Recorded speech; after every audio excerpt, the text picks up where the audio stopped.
I'm Thobile Khesa. I'm a senior education specialist doing values in education. I'm 53 years old. I was born in KZN in a small town called Glencoe, but my parents moved to the town of Ladysmith. I experienced firsthand apartheid because I remember I was still young, around about 3-4 years. We were moved from the town where we were staying. We were moved from the town in Glencoe. Then we were moved to a location, a 3-bedroom house, whilst we were about 13 in our family. And then our aunts used to visit us, but when they visit, you should go to municipal offices and report that you've got a visitor. Sometimes, if you did not, maybe a person will arrive at night, they've already closed. By 2 a.m., the blackjacks, that is municipality of police, will kick the doors down. Early 70s. You know what they will do? We will be sleeping. I said we have a family of around 12.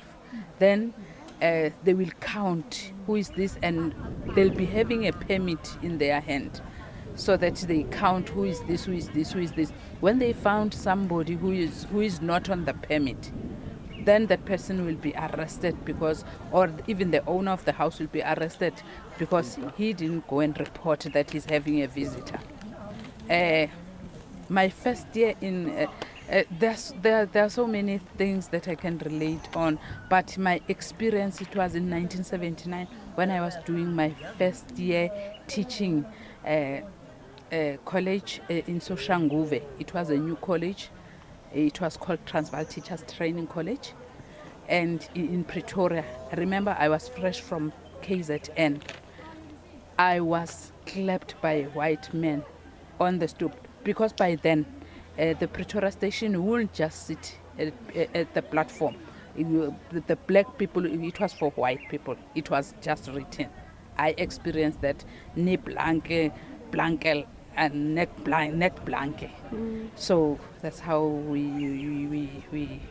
that's how I experienced apartheid. Send your children to wherever you are, and to go to town without your ID, because I forgot to say about the when I qualified to be a teacher, because I was from KZN. My Dompas, my what do you call? No, it's not an ID. It's a reference book. In my time, it was reference book, the small one. That reference book had a stamp that because I was working for government, I can be in Johannesburg. But if it was not for that, my reference book should be was to be stamped 72 hours. I should be out of Johannesburg.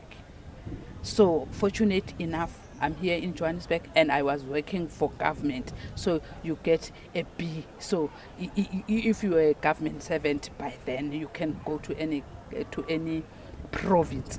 But if you are not professionally, you are not working for South Africa, I mean for the government, you were stamped 72 hours. You must be out of Johannesburg.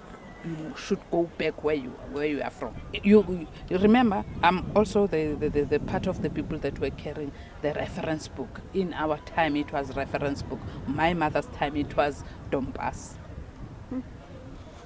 Inside there were pages that where you were born. If, like myself, you were born in KZN, you were given 72 hours. You must be out of. So I was lucky because I didn't have an ID when I started my college. I was very young. I was 18. And by that time, if you are black, you wouldn't go to a college. You were only allowed to go to a college with your JC. I had only JC, junior certificate. That is standard 8 today. Democracy has brought us so many things like education. Learners were saying there was these offices for whites, the amount that was given to white learners, colored learners, Indian learners, then the blacks were given that less one. the thing that I see with our government, they never change immediately the education. Even the schools that they are building now, they are not at par with our former Model C schools, the landscape. And what they did, the people that are in government, they just took their children to those former Model C. Still, in township schools, they don't have halls. They don't have all the facilities, the sports facilities and what. I think the government should go back now and just change, because most of the teachers, even teachers, most of the people, they've taken their children. The transport, if you can see the transport that are taking children from the location to town, to former Model C schools. And in those schools, you'll find only blacks, but because of the environment, the landscape, they go there. Whether the teaching isn't the same, but we've seen our children from township. They've got the same education. Their thinking capacity is nearly the same. Their English is the same as those that are in former Model C. But the environment, that is why the people are taking their children out of township to the school. If the government of today can change everything, change the structure, the infrastructure, from the first-hand experience of apartheid, yes, they are having a good story to tell. 20 years for me, it's still a short time because of the years, more years that we felt under apartheid. And remember that when we grow in a house, even my children, not deliberately, I do tell them it's because of apartheid. It's because of apartheid. So if that can be washed away, especially our children, they did not experience. They go wherever they want. They enter any shop. You remind me of the butcher that was in between town when I was growing up, between town and the location. It has a partition. Blacks will enter the site. Then when you buy as a black, they will take that stale brown meat and the one that is on the white side. But because we started to be clever. From home, when they send you to go and buy meat, we will write down the name, 2 kg T-bone steak, what.